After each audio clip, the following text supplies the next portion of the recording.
DXDC Radyoman Report.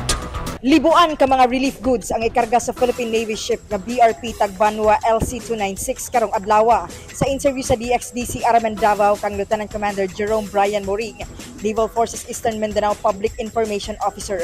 Muasister ang Philippine Navy sa Office of the Civil Defense 11 ug sa Department of Social Welfare and Development kung DSWD 11 sa paghatod sa mga assorted relief goods. Gagawin mamaya ma'am is dedicate yung LC296 to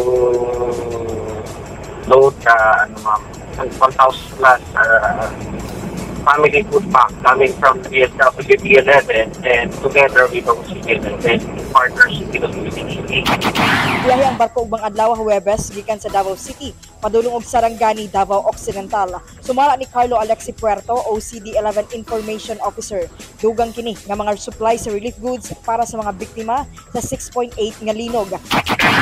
Sa OCD of DSWD, i-drop naman sa dito, no?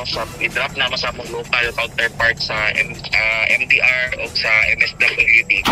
Sa report sa OCD, nasa 86 ka mga pamilya sa Sarangani ang labihang naapektuhan sa kusog nga pagtay-og. Kasama mo sa balita ug serbisyo publiko. Radyoman ay ni Ginita, Tatak RMN.